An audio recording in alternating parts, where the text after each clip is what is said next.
And don't forget to hit record. Hi, everybody. Welcome to Technorama. This is the pre-show. We will begin recording the real show in just a little bit. Just a surprise guest in the audience. In the studio. we have the one and only Jack Mangan with us. Yes, thank you. That's as what it gets for me tonight. Here, we can have applause for that. We are, you know what? I thought of something the other night when I'm fumbling around at the beginning of the show like this, explaining what we are and what we do. I thought, I will just play one of our intros, and then I can get the sharing and the Facebook stuff out and going. So here, nope, that's not the one that I wanted. This one. Technorama, the podcast for geeks, because geeks are better than cool. You don't hear someone say, "Get away from me, you cool person." Who's gonna have their 65-inch home theater system installed by the Cool Squad? Not me, that's for sure. How much cool cred do you have? Not enough to care about. Think you'll find any canned unicorn meat at thinkcool.com? It's just a part domain name. They don't even have roadkill in a paper cup. That's why you need to start listening to Technorama, because that's what geeks do. Go to chuckchat.com and listen to Technorama before you turn cool. And that worked out pretty well, because not only do I know all the words, I think I hear that more on Ben and Keith's show than I do on mine. But that gave me a chance to go to Facebook and do the share, and hopefully that will get us some listeners. Oh, I also needed to bring up my phone app, which should have we're going to follow along with the conversation as live viewers join us. There we are. I need to turn that volume down, which is really turning the ringer down. I don't understand what the relationship between ringer and volume is on my phone. It's a mystery. And we have 2 viewers. Hey, welcome, 2 viewers. We're going to get more as the show goes. Craig is having computer problems, so he'll be joining us shortly. And we'll fill in his face on the little tri-viewer. We hooked up a new camera just so we can get all 3 of us on screen and talking at the same time, which will be a new experience for us. And come on, there we go. Had to get the live view up here. There, okay. Volume apparently is only when it has something to say, and now my ringer is silent. Hello, Clinton. Clinton Alvord from Comedy Forecast is joining us. Long-time, very faithful friend of the show. New. Put on a mask to give yourself a fun look. Tap the magic wand to try one on. I don't think I need a mask. Just like a Snapchat thing, all the hip kids are doing. I know Google Hangouts used to have that, where you put the antlers and the clown nose and what on. Tim Elliott has joined us. Tim Elliott is another longtime listener and viewer to the show. Thank you very much. As I mentioned before, Technorama is a show about nerd fun. We're here to pick off not only just science news that fascinates us, but also odd stories and bits. And we are coming up on show 500, and I am still learning things about this show and the format and how to put it together. Yes, this afternoon, I don't even know what time it is anymore, which is apropos for the Media Corner lead-in that we'll do. This afternoon, I was putting the show notes together, and I was looking at where we take our break, because we used to take a break right after the coming up in this episode, and then we'd come back and do some news stories and then take another break. Well, we have a break right between On This Day in History, then we do the news, a couple of news stories, and then we come back and do Hacks and Strange Stories, Remember When. So sort of the serious stuff is on the front half of this show, and then it goes off the rails in the second half. We'll see how it goes. So 493 shows later, and numerous odd interviews and listener feedback shows and other podcasts we've done. But, Don, I got to turn your volume down now. Oh, I should tune in too, so we can have... I shared it as me. I didn't share it as Technorama. Oh, and somebody's buzzing. Craig is on Skype. Am I not logged into Skype? I'm on Do Not Disturb. I'm offline. There we go. Kind of helps when you're logged into Skype. I had to reset my password. Skype came up and said, someone else might be using your account today. Yeah, there was a kind of a mass hack not that long ago. Okay, well, the good news is I changed my password. So let's find Mr. Craig Stepp before he finds me. There he is. Call. The good old Skype noise. Hello. Hello. How are you? Sorry, I was offline on Skype. I know. I had was to change like, my maybe he'll see password. it. Oh, you did? Yeah. Okay. Well, for whatever reason, I logged out sometime this week, and when I went to log back in, it goes, you may want to reset your password because somebody else may be using your account. So, it's been 12 years or so since I changed my Skype password, so it's probably time. Yeah. And 1, 2, I'll 3, be 4. it for Microsoft to remind you of something good. So- All right. Hey, Jack. Craig, good to hear you. Yeah, I'm here. Good to be seeing. Oh, I need desktop presenter. Oh, not so good to be seen. Audio. Got the checkbox. Okay. Now we need our Hangout, Craig. I'm going to call you up. I've got it open. All right. You guys should develop something so this is all one click. You It should just think? be- Yeah, well, I wish. One device, No, one that- click. We're getting fewer clicks. That's way too easy. No. The post-production is way easier now than it used to be. Okay, we have Craig. Now we can do the multi-camera thing. There's Craig. Yay! Craig's alive. He's animated. Looks like he... Oh! And then we can always take the... Jack's doing the... Craig, you got to pull this up on your phone on the live stream. It's... So I would look, down there for Jack? Over Gotta there. pull up. Doink, doink, doink. Hey, how come I'm on the bottom? We are I can't easily get there fast abused. enough to get the humor. We are easily I'm trying. abused. We're doing the Brady Bunch thing. He's Yes. looking around at the different frames on the screen because we got all three of them. Oh. See what your listeners are Oh, I going to miss. see. You do have it set up right. Volume I down, need to please. mute. Listen. Thank you for calling Technorama. Please turn your radio down. I'm trying to figure out how to calm down on the thing. All right, I guess I can't just click mute. I gotta. Mike Stockman it's from all the way. Phoenix, Okay. one of my colleagues. Well, not really. We're not at the same company, but we're in the same industry. He is. He says it reminds me of Laugh In. Clinton says Brady Bunch time. Tim Elliott says hi, Donna. All right, we got a regular chat. Oh, and Donna already said hello. I just posted a new Christmas song to the tune of Bohemian Rhapsody. Okay. Nice. I see a fat man wearing a red suit. All right, so that is pretty cool. I like the 3-camera look. Not Wait. too bad. We'll take the title bar down when we get the show going. Should we get the show going? Wait, We do this- have a show to do here. This makes me Alice at that location. And Sure. Ann B. Davis as Jack Mangan. Can we- Jack banging. Can't wait to see Sam the Butcher later.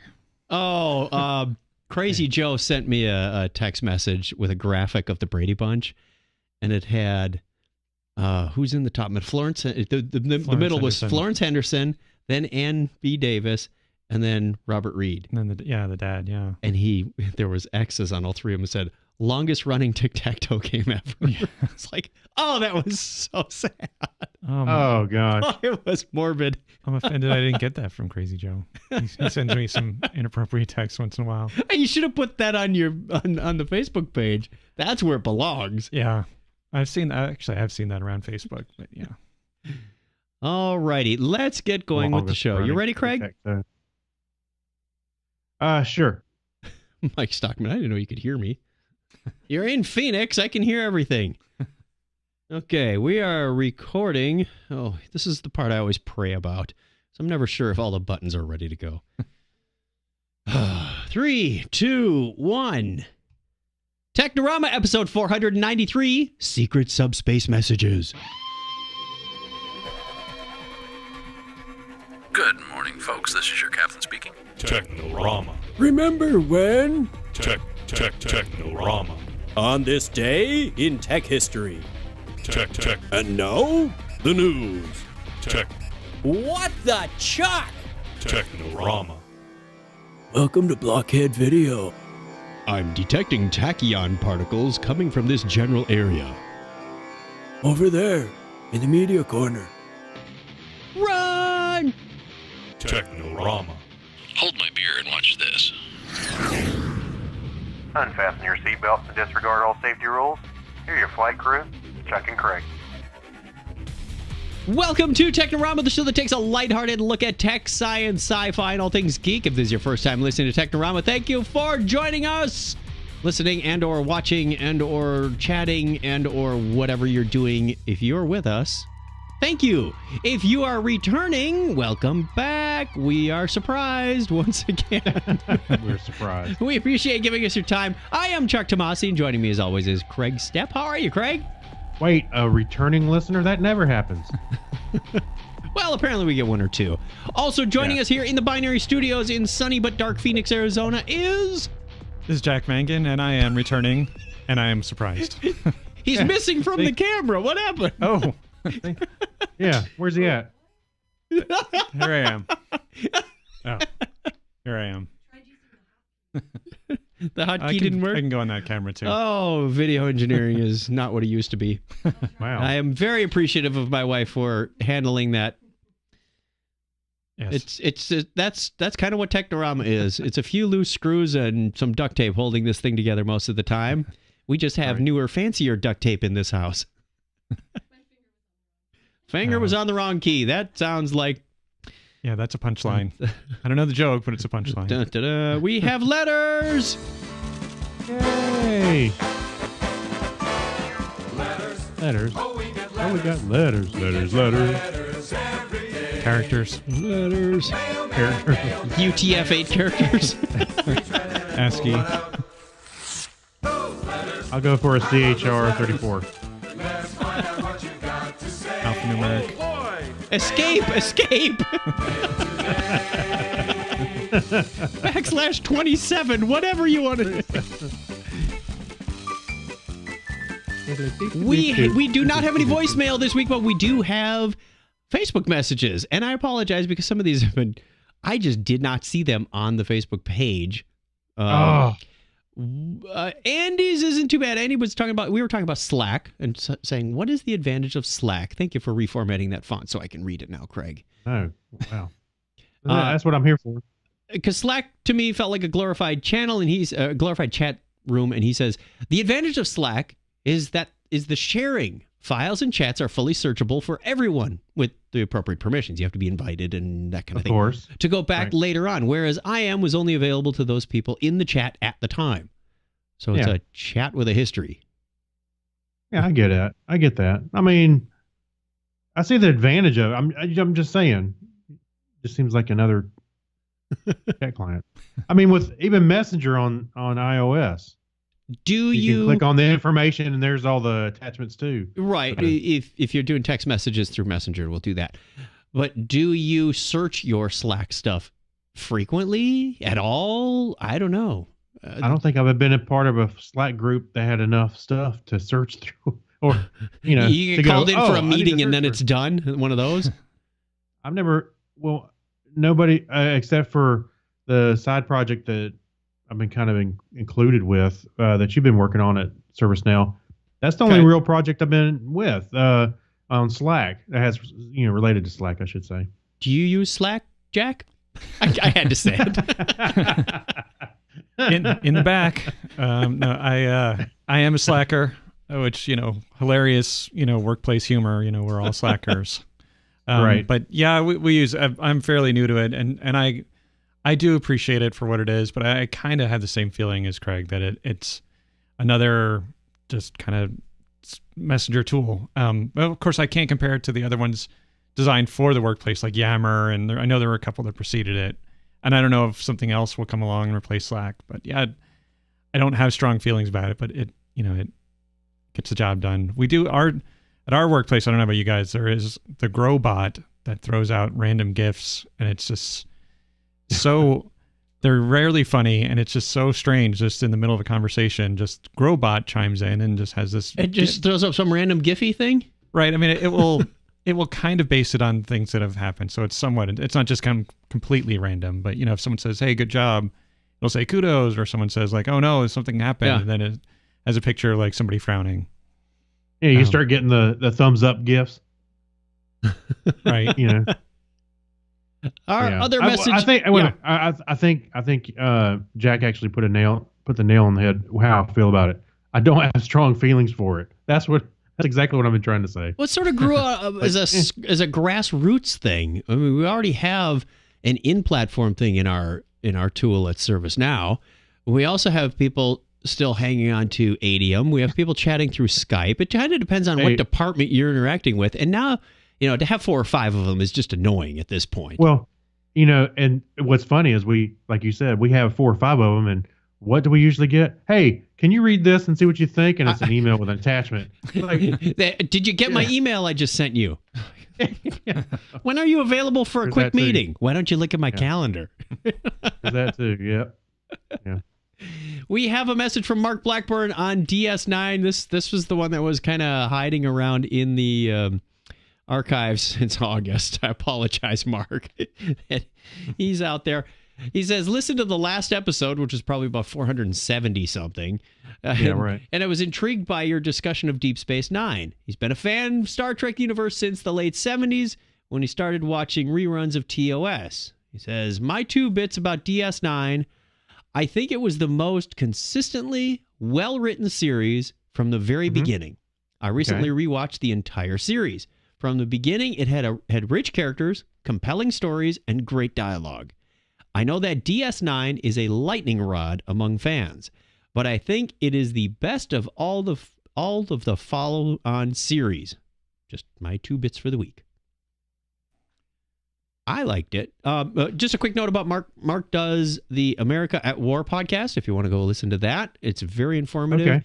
He is a National Park Service ranger and does a great job with, he's going through the Revolutionary War era. So he's talking about, and I'll admit, I'm way behind. I'm like back on the July episodes, but it's not a whole lot to catch up on. It's not real long stuff to listen to, but he tells a good story and he gives the facts the way it is. So go listen to the America at War podcast. There's a free, I'll check that out. ding. Where's the desk bell? There you go. Yeah. Cool. Did he cover the Dominion at War, though? That's what I'm really curious about. Jack, do you have feelings about the Dominion War? You're talking about on his podcast. Well, that wasn't America at War. That was Federation at War. That's going to be his next podcast. Right. So what are your feelings on DS9, Jack? I'm always a TOS man, and I know that immediately puts me on the outside with most Star Trek like hardcore fans. But I think DS9, I would actually agree, and actually kudos to Mark Blackburn for such an articulate post of summing up his feelings about it. But I would agree. I think DS9 was probably the best of the follow-up shows. Could go on, but I won't here. Yeah, I think TNG. It took a while to get its legs. I mean, it took a while to get its legs under it because I guess it was trying to, find its direction, and which I think it ultimately did. And then they just fed into DS9. So I think that gave DS9 a good platform to start from and worked out. I'm passing out the D20. Craig, get your D20 ready. It's the history time. We have more than just me and you, so we're going to see who rolls for first, second, and third. Speaking of history. Getting where I hate cables. Oh my gosh. I'm trying to 11. 9. It is 9. Come on, Slowpoke. Wait a minute. Come on, Slowpoke. I got a crisis here. Where are my dice? Just go to roll 20 or something. Where's my dice? What kind of a geek are you? You are now last. you just died a critical death. Maybe we should stop the show because I can't find my dice. Is it possible to roll a 0 on a D20? Yeah, I guess I just did it. Okay. In keeping the viewers and listeners interested, we're going to do the history thing now. I'm confused. Where's my dice? On this day in history for December 14th, 2016, this is the 348th day of the year in the Gregorian calendar. There are 17 days remaining in 2016. It was on this date in 1542 that Princess Mary Stuart becomes Mary, Queen of Scots. 234 years ago today, the Montgolfier brothers' first balloon lifts off on his first test flight. I thought Craig was going to get that for sure. Yeah, dodged a bullet there. And it was 116 years ago today that Max Planck, Planck. okay, presents a theoretical derivation, okay, of the black body radiation law. Wait, there's more, listener. Also today, in 1902, the Commercial Pacific Cable Company lays the first Pacific telegraph cable from San Francisco to Honolulu. And staying consistent with the air travel, it was on this date in 1903 that the Wright brothers make their first attempt to fly with the Wright Flyer at Kitty Hawk, North Carolina. I like that, the first attempt. Yeah. Also on this date, in December 14th, 1911, Ronald Amundsen's team, comprising him of himself, Here we Olav Badland, and Helmer Hansen. What the heck are you putting this crap in here for? Veer Hassel and Oscar Westing becomes the first to reach the South Pole. We'll excuse you on that one. Wisting, there you go. Would it be Visting? Visting. Yeah, it was Visting. Whatever. It was 76 years ago today that plutonium, specifically Pewter 38, explosive space modulator, is first isolated at Berkeley, California. 58 years ago today, the third Soviet Antarctic expedition becomes the first to reach the southern pole of inaccessibility. Where is that? and what's the glory in being the third expedition? There's no such thing. They just made that up. Yeah. Hey, it's kind of funny that we've got a couple of different at the polls, different stories in there. Also, December 14th, 1962, NASA's Mariner 2 becomes the first spacecraft to fly by Venus. He almost made it. Almost made it through the whole thing. Also today, in 1972, Eugene Cernan is the last person to walk on the moon after he and Harrison Schmitt complete the third and final extravehicular activity, or EVA, on the Apollo 17 mission. It's incredible how long ago. Uh-huh. That same date, in 1988, the ET3 Greek television network is launched in Greece. Thessaloniki. I apologize. Is it the ET3? Falling home. I apologize to the Greeks. 22 years ago today, construction begins on the Three Gorges Dam in the Yangtze River. Happy birthday goes out of this day to Danish astronomer. That's just begging for trouble, isn't it? Astronomer and chemist Tycho Brahe, born on this date in 1546. Got away with that one. Pierre Puvis de Chavannes, French painter and illustrator, was born on that same date in 1824. You nailed two French names in one show. I was going to say, I don't know if he got it right, but it sure did sound convincing. Boy. Also, George VI of the United Kingdom was born on the same date in 1895. American geneticist and academic Nobel Prize laureate Edward Lowry Tatum was born 107 years ago today. All right, let me see if I can do this name. American singer, actor, and band leader Spike Jones, born on this date in 1911. And also born on December 14th, 1916, American author Shirley Jackson. Nikolai Basov, Russian physicist and academic Nobel Prize laureate, was born on this date, same date in 1922. Patty Duke of The Patty Duke Show. The American actress was born 70 years ago today. And Canadian anthropologist, author, photographer Wade Davis was born on this date in 1953. Also born that same date in 1954, Canadian physicist and astronaut Steve McLean. Not Steve McQueen. I was going to say, wait a minute. Shirley MacLaine. Or John McClane. Right. John McClane. Yippee-yi-yay, cowboy.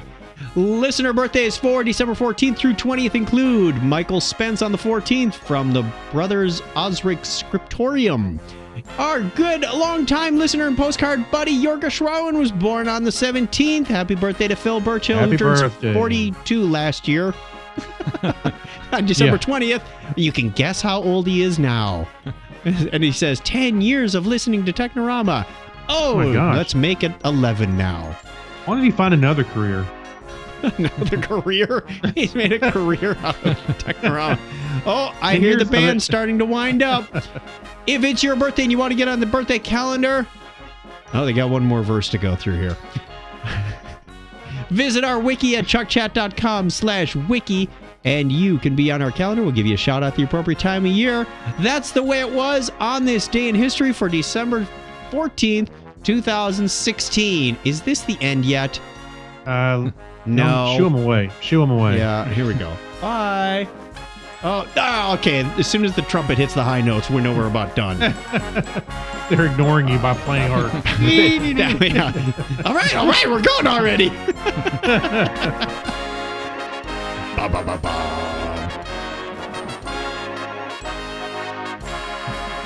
It stinks. Where's the good startling news, everyone? There it is. Good startling news, everyone. He really dragged that news out, didn't he? News, everyone. Yeah. Some got stuck. We have the story that many of you have probably seen on the interwebs this past week. The first feathered dinosaur tail found preserved in amber. This is like right out of Jurassic Park. And it's feathered, no less. This is the coolest part. How come we didn't find this? Maybe we didn't recognize one if we found it 50 years ago. Because the whole feathered dinosaur thing really wasn't that big of a deal until maybe the last 25, 30 years. Well, I don't think I've ever heard. I don't think I heard about it until the last 5 to 8 years. Right. Really? Oh, you got to watch more nature shows, man. Robert Bacher has been talking about the relationship between birds and dinosaurs for decades. I know. Well, I've heard, of course, they're related to one another. There's a lot of coalition, but I never until I'm talking about the feathered part. Well, yeah, because when we were growing up, Archaeopteryx was sort of the proto bird from dinosaur, that classical bird fossil that everybody saw, with the neck craned backward, and it had that was what we thought. There was some sort of missing link, but nope. Turns out they had feathers all along. What we're showing you on the screen is a shot of a 99 million year old. Now, 99 million. That's a lot of years before the dinosaurs went extinct. So this wasn't just happening at the end of their reign. A feathered dinosaur tail that was found preserved in amber in Myanmar, formerly Burma. The piece was actually found by paleontologists at a market after the piece had already been shaped and become a pendant. That's a nice piece of jewelry. Well, it was nice of them to clean it up for you. Hope they didn't damage it in some way. I like my pendants to have an insect in the middle of it too. Is that like a little ant? They were probably after the ant and went, well, let's get this dog tail out of there. The semi-translucent mid-Cretaceous amber sample, roughly the size and shape of a dried apricot, captures one of the earliest moments of differentiation between the feathers of birds of flight and the feathers of dinosaurs.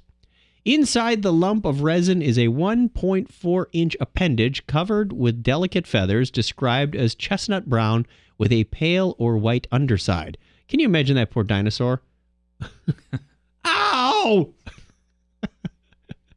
CT scans and microscopic analysis of the sample revealed 8 vertebrae from the middle or end of a long, thin tail that may have been originally made up of more than 25 vertebrae. Based on the structure of the tail, researchers believe it belongs to a juvenile, oh, here's my turn, Coelurosaur. Okay. Coeluros.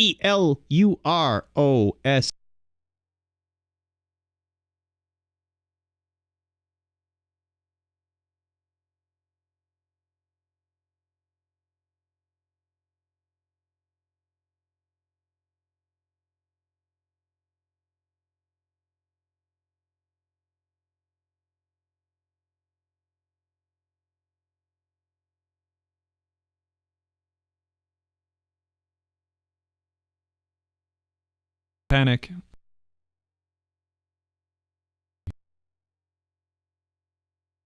He's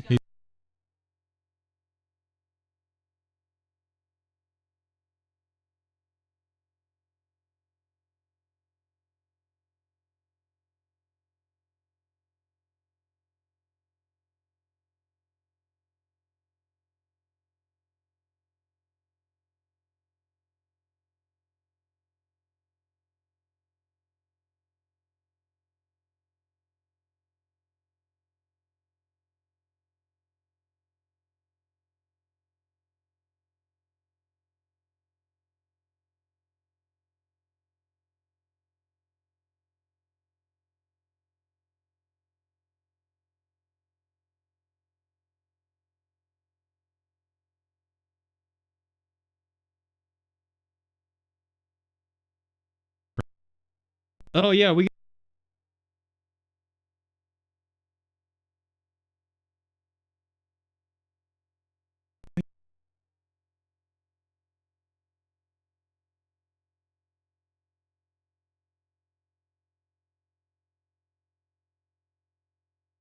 It ended. Yep. Going. Yeah. It published. Facebook published. You should keep this audio, actually. We're gonna keep this interstitial the dialogue. Okay. Well, Well, we don't need Hangouts. I'm not going to worry about Hangouts then. Well, we do need the video for the YouTube video. Oh, yeah, I guess so. Okay. What? Here. Okay, so go to output settings. Mm.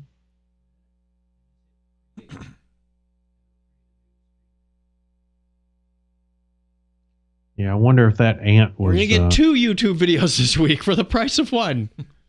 It was that ant in the amber. right. He screwed No, up all just- the DNA of the internet.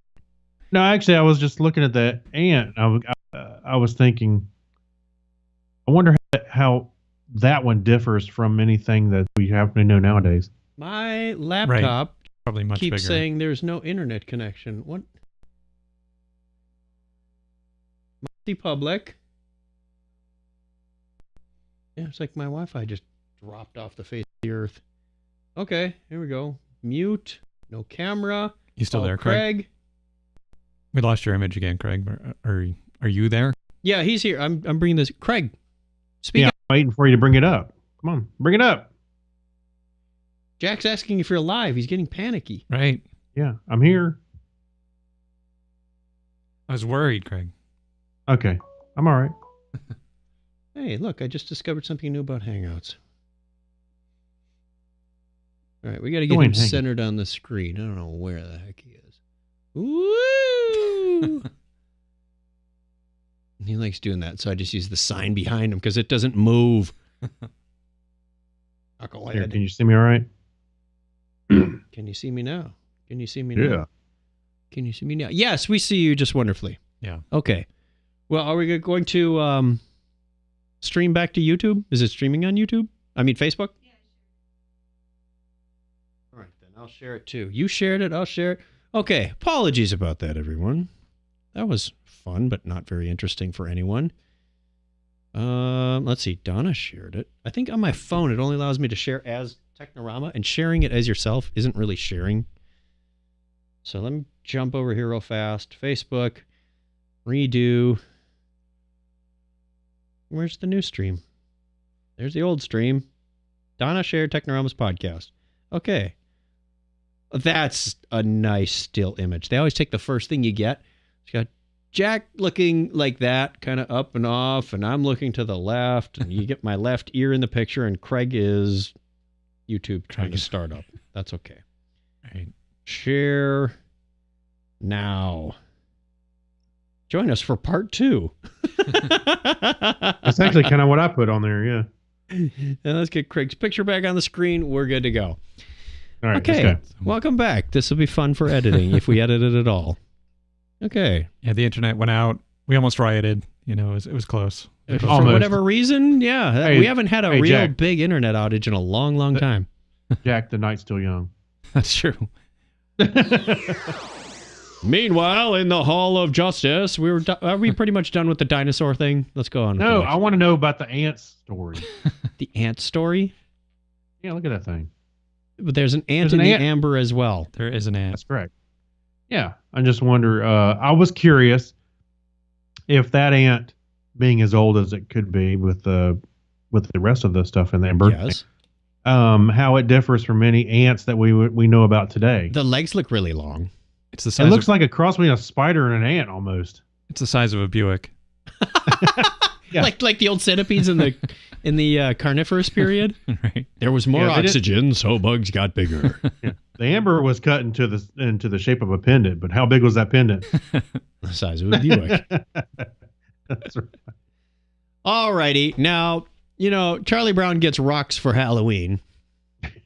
Yes. Well, now if you go to Nordstrom, you could also get him a really fancy rock for Christmas. If you really want the Charlie Brown experience, the American home is replete with all manner of overpriced baubles and trinkets.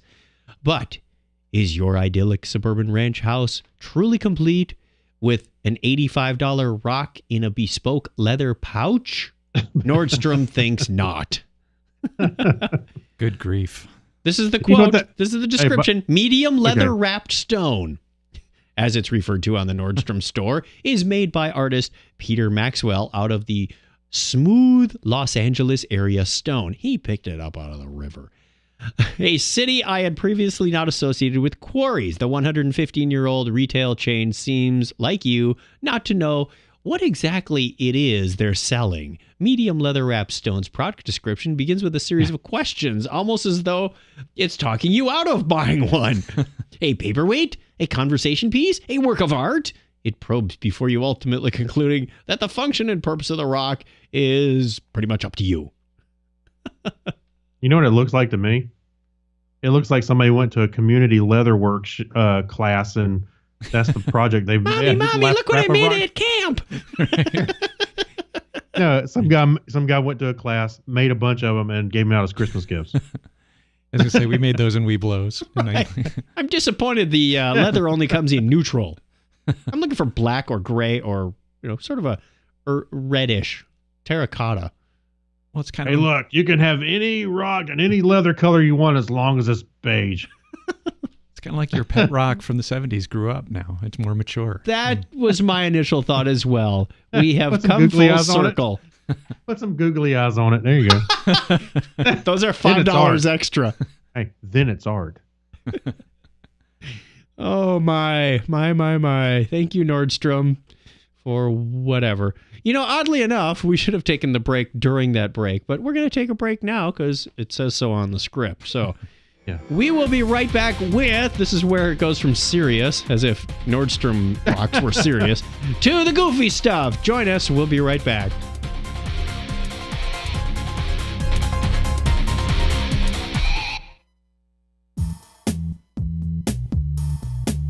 Did you ever wonder why the No. early space shuttles had a white external fuel tank and then the later ones did not? I have no idea. Seriously. Not a clue. Because once they filled that tank, they didn't want rays and things interfering. That's the technical term. What? But Raisin things. raisin things. Wow. Thank you, Professor Mossy. Them raisin Like raisin things. bread, raisin muffins, raisin Raisin things. Raisin things, the raisin things. Wow. For his raisin things, it's grapes and things. Wait. California raisins. California raisin things. We've broken the show again.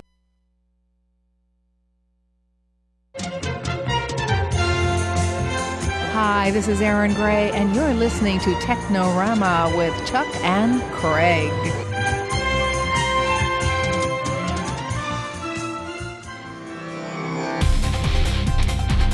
Well, somebody's been hitting the extra buttons around here lately, No kidding.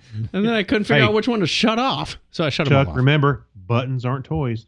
Yes, they are, especially when you hit them all at once like this. Good news, everyone! Good news, everyone! Uh-oh. I like the I sound just of that. said that for Fry's benefit. Sometimes it's fun just to hit all the buttons at once. Hey, it actually kind of worked. That was like, Did you have an that audio keychain? elevator? Sorry, did you have that keychain in the 80s? The one that had like all the rocket sound Yeah. effect and the fart sound effect? No, did I miss one? Oh, You missed one. I'm gonna have to go look. eBay. All right, speaking of weird sounds, this is an AI computer that came up with its own version of a Christmas song. Now, I will admit the lyrics are a little hard to hear at first. But they're even harder to understand, but they kind of make sentences, not necessarily full English sentences. You'll enjoy this, I hope.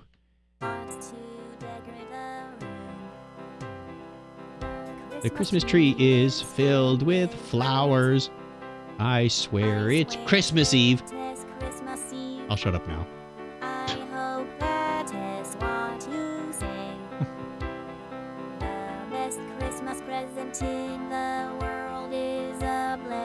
Now it has a problem with tense. No, it's pretty tense, all right.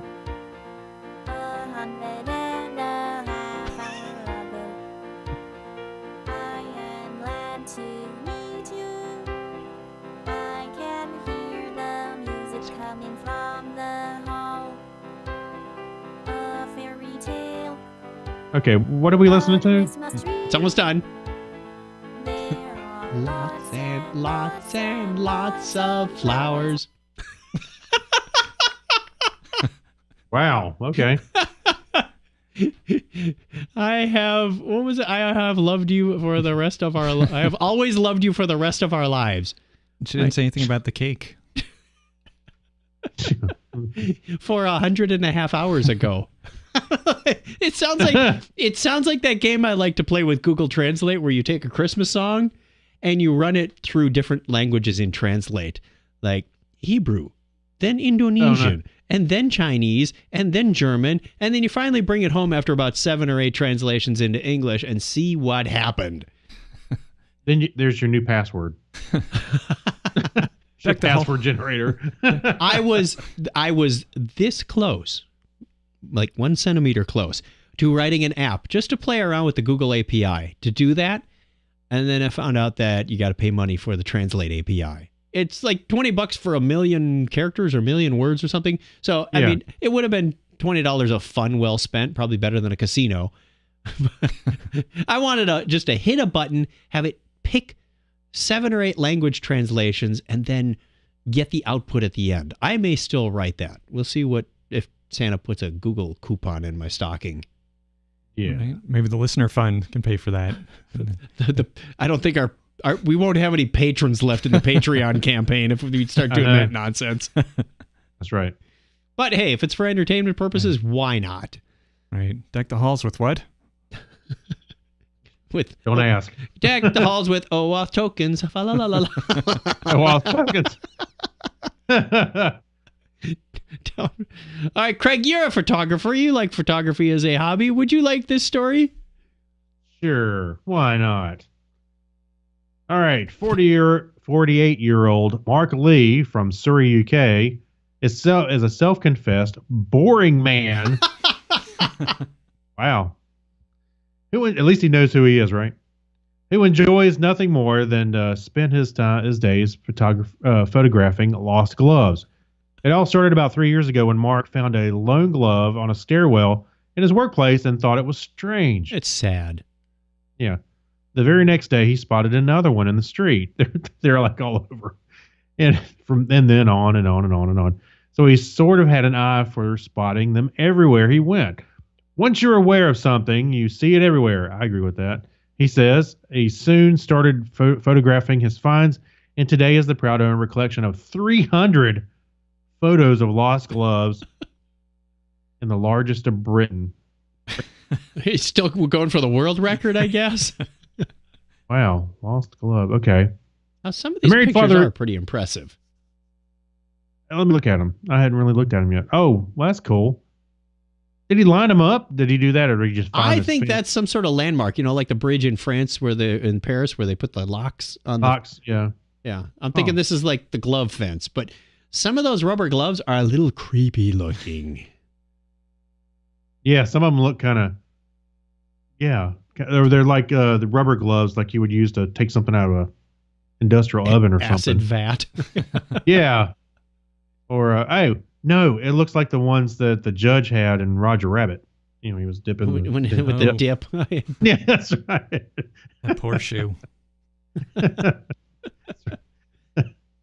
Anyway, it's kind of a neat thing. I belong to I haven't looked at it in a long time, but it was a group on Flickr where they would photograph chairs out in the wild, like lone chairs, just a chair sitting anywhere. Oh, yeah. yeah. I've seen a few, and after seeing some of the pictures, you know, and I'm out photographing myself, I'm going, whoa, look, there's a chair just out in the woods, you know, and that's a good candidate, and I'll take a picture of that, or you know, I start noticing it, just like this guy said. Yeah, once you're aware of something, you notice it all over the place, and if you're looking for a subject like that, then you're noticing all kinds of neat little quirky, unique, random objects. Oh, sure. Yeah. Well, it's just like when you get a new car, like I have a Toyota Tacoma. Oh, when yeah. I first yeah. when I started looking at it and I was interested in one, all of a sudden I saw them everywhere. Before it was Beetles. Yeah, the new Beetles. When I had that. So, yeah, once I started owning a Tacoma, it's like, whoa, they're everywhere. Let's see. What would you take a picture little of, wicker Jack? baskets. What would you take a picture of, Jack? I would take a picture of the other glove. No, I don't. The right glove. The lost sock collection. Yes. I was thinking something a little bit closer to home, like maybe a cactus. Yeah, Look, there's a saguaro. Yeah, in Phoenix, that would take up a lot of your time if you took a picture of every cactus you came across. You don't have to go very far to find one. Only take picture of the right-handed cactuses. Cacti. The right-handed cacti? Yeah, that's right. Now, this does remind me, when I would go into New York City from time to time, there was a guy who would draw these very simple little characters all over the place, and it was a neat thing to kind of actually see them. Although that's not quite the same thing as this, like a lost chair or a lost glove, because there was a guy who was actually intentionally drawing these little dudes all over Greenwich Village. But yeah, I'm at a loss to think of other discarded things that I'd be interested in seeing and taking pictures of. We have coasters in the studio. We have bottle caps on the cupboard. We could do that.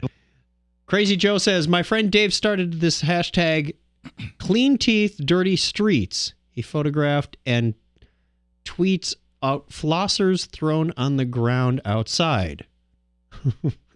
Wow. Cynthia says, do they have gloves in Arizona? I was rumored that there's a pair made it across the border, but well. Actually, it's more of oven mitts in the summer. You have to have oven mitts to hang onto your steering wheel. Oven mitts. Right. What else do we have? We didn't even play the Hacks and Strange Story music, but let's go on and give a shout out to our chat room. We have we had to recollect the crew. Yeah, sorry. We got Crazy Joe. We've got Ranger Craig is out there. Clinton has rejoined us. JT Shea. We haven't heard from JT in a long time. Welcome. Well, I see him on Facebook all the time. It's like yesterday. Cynthia Fry. Hey, we stole one of Jack's fans. I mean, borrowed her. Crazy Joe we mentioned. Oh, let's see who else we have in here. That's all I'm seeing saying hello in the chat room. If you want to join us, we're here 9:30 Eastern Time and usually hang out on Facebook. So if you follow the Technorama page, Technorama Podcast, you can get an announcement when we start up. And if you really want to do us a huge favor, share this or the other half of this show. Yeah. One of these two videos to get more reach, and then we'll get more weird people in the room. Yes. Yeah. Well, this week, the big ask is to share both videos at the same time. Just so nobody misses anything. Right. Yeah. We're not going to go for a trilogy, right? Just a trilogy. It would be a the funding's travesty there. if it happened again. Yeah. Yeah, if the funding's there, maybe. Oh, well, then we have to play it. We haven't played our Remember When in a long time. Go for it. All right. Where? There it is. The green button.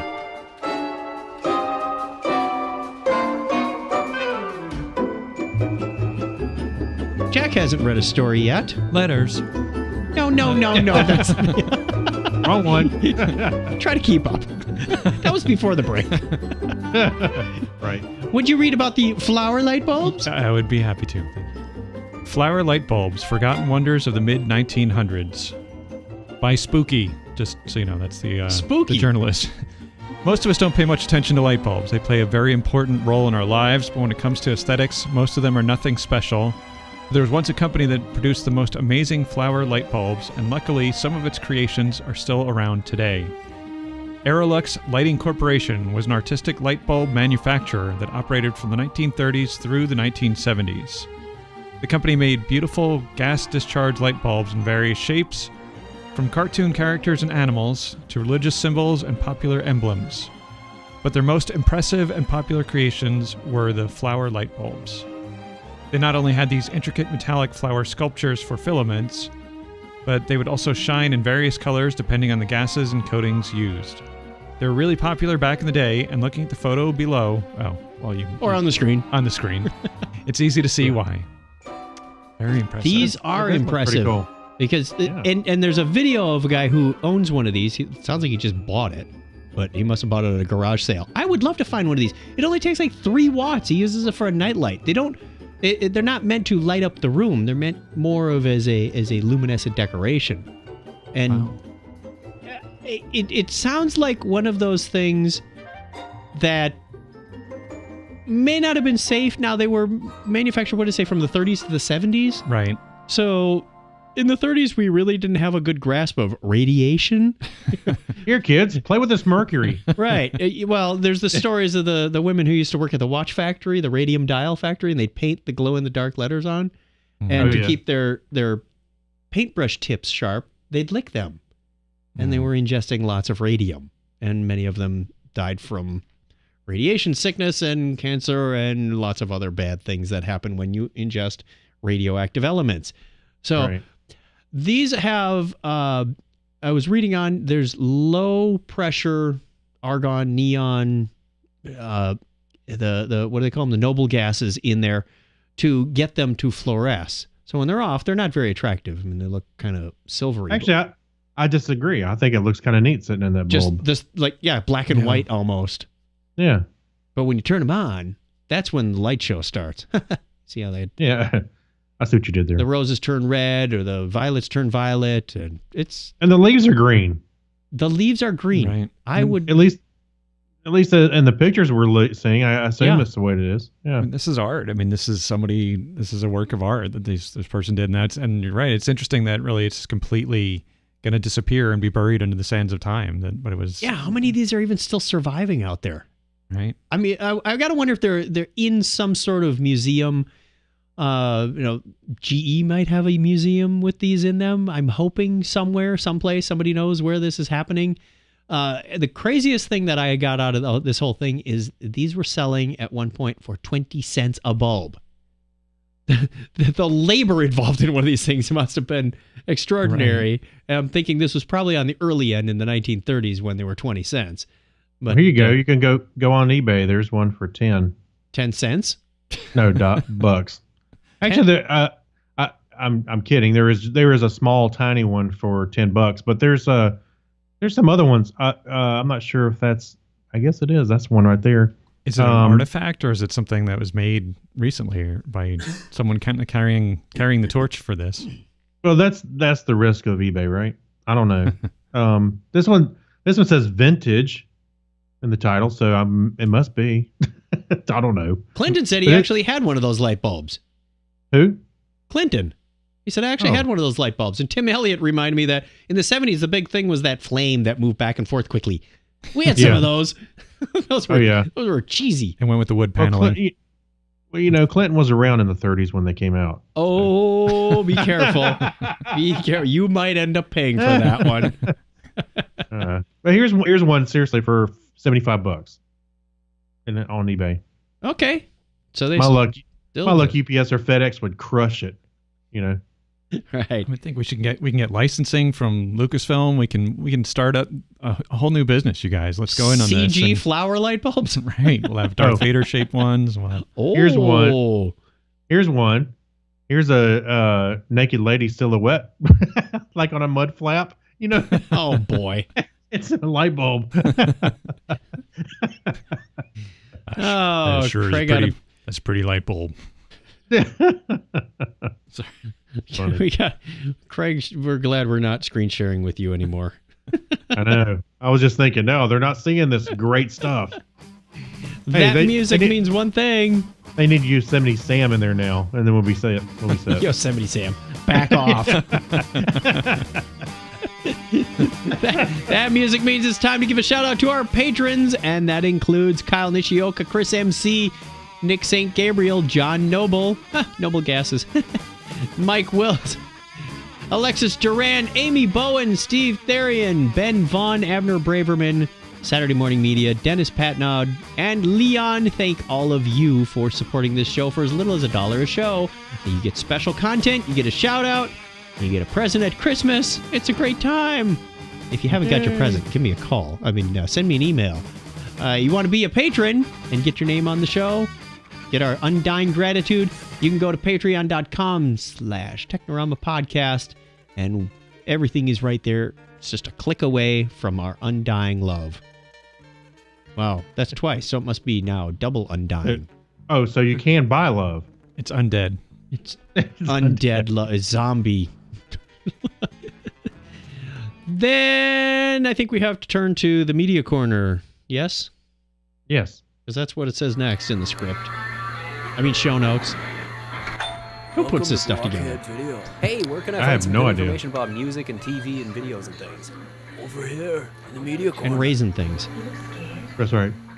Well, We'll have to update that, by the way. this is a video that went viral. A man in Russia by the name of Dita Mira, I hope, has perfected the art of playing the Star Wars Imperial March on a plastic coffee stirrer.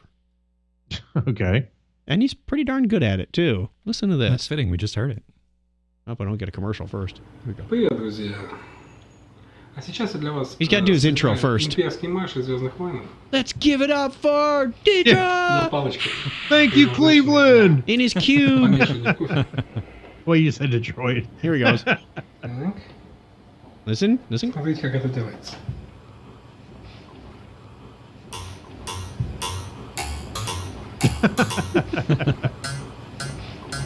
Well, that's nothing like I imagined.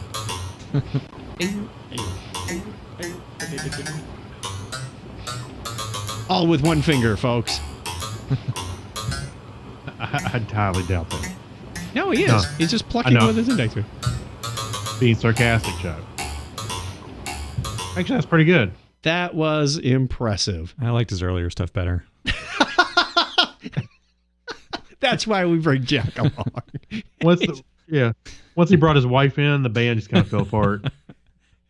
Next, I'll be making postage stamps with this guy. You have to choose. Do you want the old fat Deetra or do you want the young hot?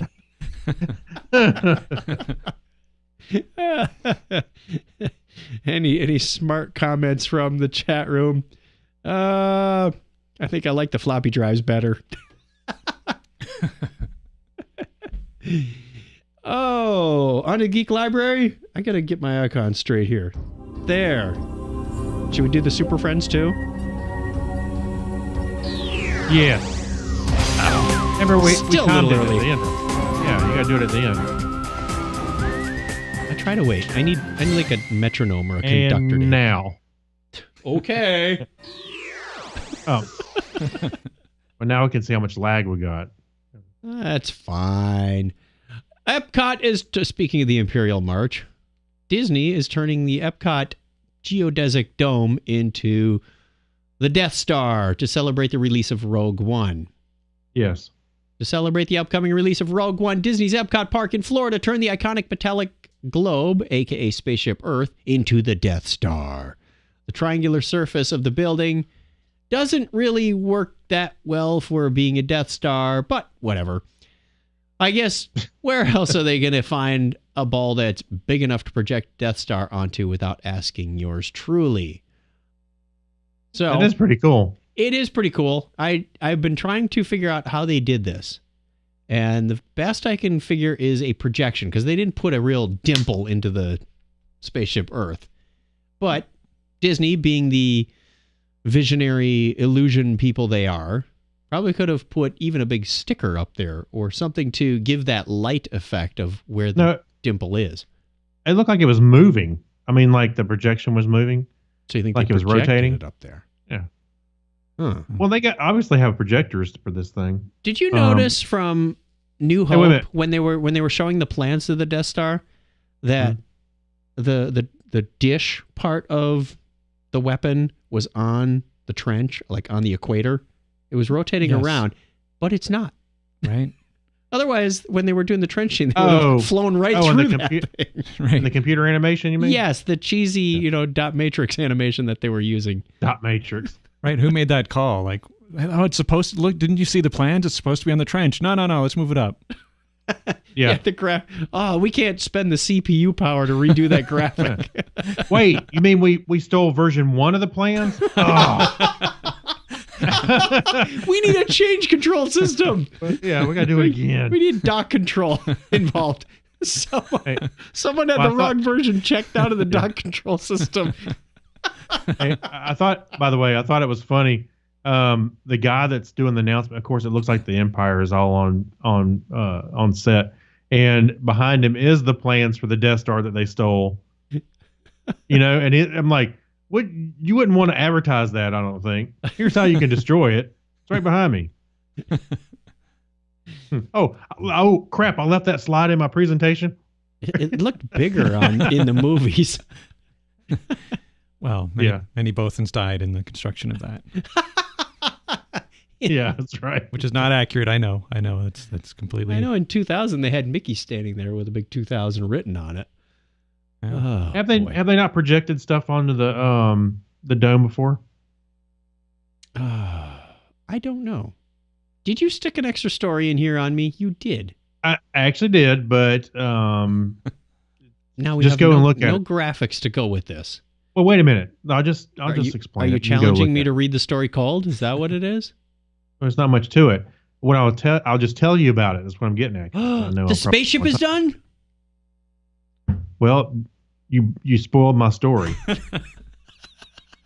Actually, I was just the other day, I was like, wonder what the status is on Apple's spaceship office. The new campus. Lo and behold, this showed up today. So if you can watch the video, and they have some drone footage of what's been fixed, or fixed, but completed, and what they're working on, and the status. And it's kind of neat to watch the drone do its thing. So yeah, it's coming along. I don't know when they're supposed to have it done. Do we know what the new address is? It's Infinity Drive or something. No. The old one was One Infinite Loop. Yeah, this is. They're not at the same physical address. No, they're not. Huh. When's move-in date? That's what I was just looking at, and I don't remember. Some seeing news that. Correspondent you are. Hey, just watch the video. That's all I was talking about. I don't think they're done. There's still like cherry pickers inside. There's still a lot of landscaping, and there's a lot of stuff to do, but there's some pictures at the bottom of this article, if you scroll down, that show from the inside, and it's going to be pretty neat, to walk around on the inside, because it's all curved. It kind of does have that Enterprise spaceship curvy look to it, doesn't it? When you're inside. Yeah. And what is this is not a cheap building, I'm telling you. Is it just a work campus for them? I think this is going to be to their new corporate headquarters. It is. Yeah. And this is in Cupertino, which isn't far from our headquarters. I think Craig and I need to take a road trip next time we're there. I would do that. And then we'll take a revisit to the Computer History Museum, because that's all been changed around. Yep. Maybe for the next quarterly all hands meeting, we should sneak out to the headquarters. Sneak out. Hey, what's this requisition for airline tickets? Oh, no, it's nothing. Sneaking around. Well, thank you for sharing that. And appropriately, we have Victor Cahiao, who joined us. Towards the end of the show, who used to do our Mac Geek, our friends in tech family, Mac Geek. Our question for this week, we are rounding out this show, coming to the end, coming in the fourth turn with nobody in the lead. Our question for the week is, what are you most hopeful for in the new year? And please don't include anything about Trump. They're hoping Technorama gets canceled. What? We're hoping everybody's still listening and we can keep entertaining you, and that we get wonderful guests in the studio like Jack. I do hope you get some good guests. Unlike this week. We're still hoping. We're still. Thank you for joining us, Jack. Thank you. It's been fun. Been a lot of fun. Show number 500 is coming up. We want you to leave us a message. You can call us on the listener line, 707-530-2428. We'd love to hear from you. Or send us an email, technorama@chuckchat.com.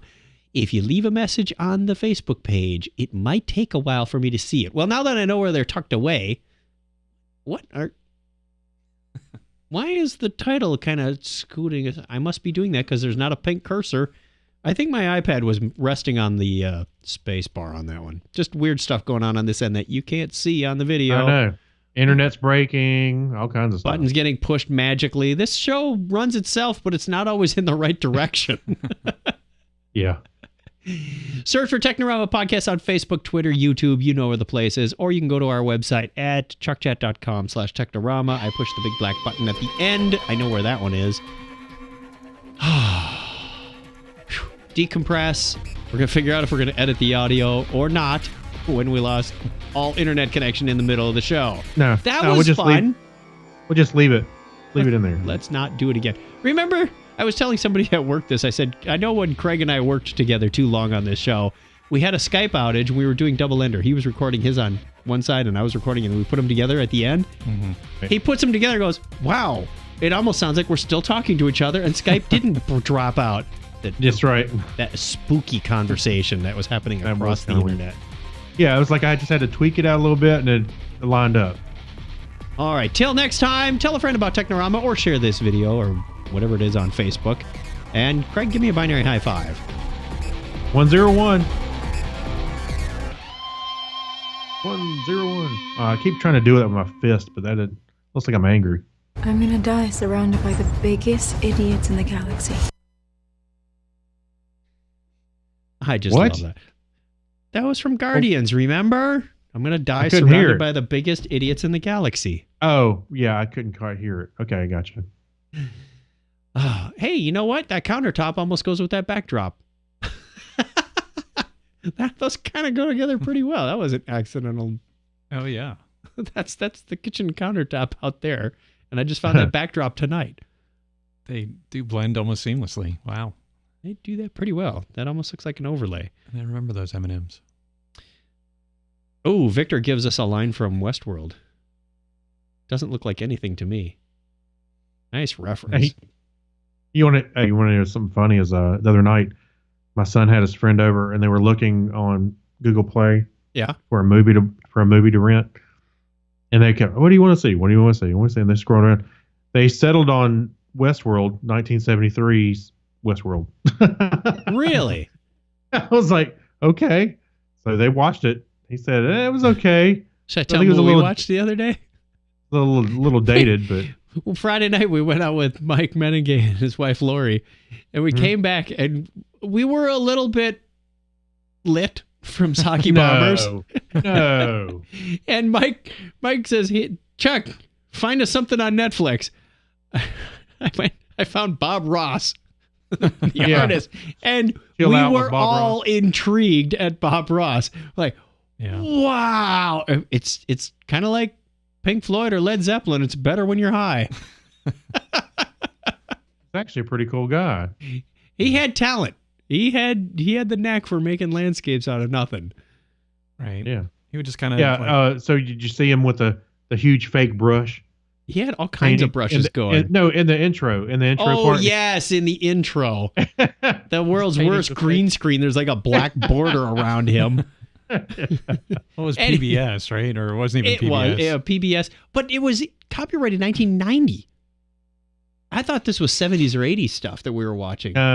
He was in the 80s. I forget when he passed away, but it was like early 90s, I think. That was crazy. Yeah. I thought he was earlier than that. Anyway. Only 2 more weeks to spend a lot of money at Amazon for your holiday gifts, says Cynthia. Here you go. He died in 95. There you go. All righty. And with that sad fact, we didn't mention about John Glenn. John Glenn passed away, but I think that's pretty well-known news. Sad to see.